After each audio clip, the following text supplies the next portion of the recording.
I'm glad you could finally join me here on the excavation site here in Mexico. While you were gone, I made a discovery. You see, I found a fossil that I think dates back to 800 BC to 900 AD. What is it, you ask? Well, I believe it's the fossil to the ancient ancestor of the Chihuahua. And the ancient ancestor to the Chihuahua? Ew, no. Sorry, that's not supposed to be there. That's a Finnic fox, and no, Chihuahuas did not come from the Finnic fox. They're not at all related, actually. So let's get to the real ancestor. Ah, here it is.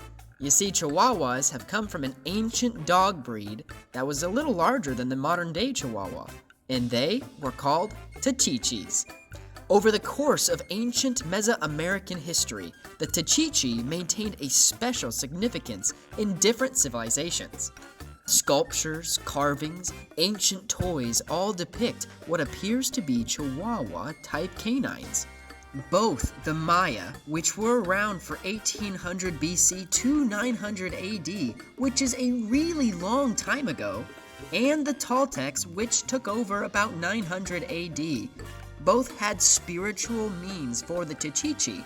Such examples include mummifying the dogs and placing them in, along with other depictions of dogs via either vases or effigies, in the tombs of buried individuals.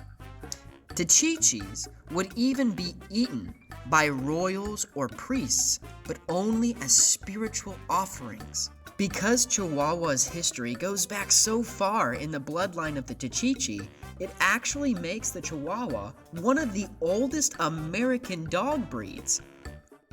And it doesn't stop there. After the Toltecs came the Aztecs in the 1400s. The Aztecs greatly admired the Toltec civilization, adopting many of their beliefs and customs. Several journal entries from European explorers even describe the Tachichi's role in Aztec civilization. One such account, from Bernardino de Sahagun, describes that when a human was to be sacrificed, they would carry with them a small, yellow dog. The two would be sacrificed together. You see, yellow was the color of death for the Aztecs, and they believed, according to Bernardino, that the deceased dog was responsible for bringing the sacrificed human across the 9 rivers of death. Which is absolutely fascinating, that such a small little dog was responsible and had such spiritual significance for so many civilizations. Well, the Tachichi's history kind of goes downhill from there. You see, after Spain had conquered most of Central America and the populations of the natural civilizations greatly declined, so did the Tachichi's population. Now, eventually, the Tachichi's qualities were bred out, and the Chihuahua's qualities took over. And that's how we got the Chihuahua that we know today. But let's take a couple steps back, in case you're having a little bit of trouble believing that such a small little pocket dog like the Chihuahua could have come from something like a gray wolf. Well, let's not underestimate how intelligent humans are. I mean, over the course of a few thousand or even 100 years, we went from using this, a rock, to using this, a cell phone. So I'm sure over a couple of thousand, we could also change the wolf into a Chihuahua. Anyway, getting back on track, how did the Chihuahua then become so popular? Well, in the 1880s, Mexican vendors in the Chihuahua area were selling these unique little dogs to border tourists. At the time, the little canines didn't have an official name, so they adopted the name of the region they were being sold from, Chihuahua.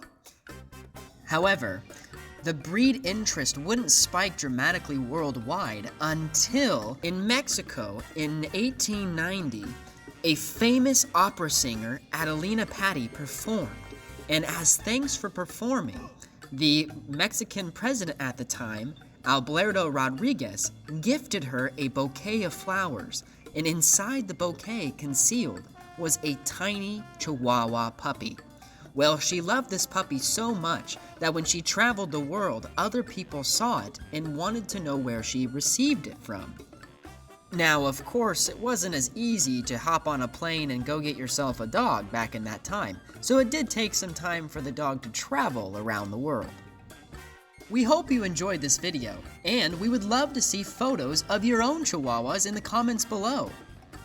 And while you're at it, go ahead and like and subscribe to this video as well. We'll see you next week with another breed of your choice.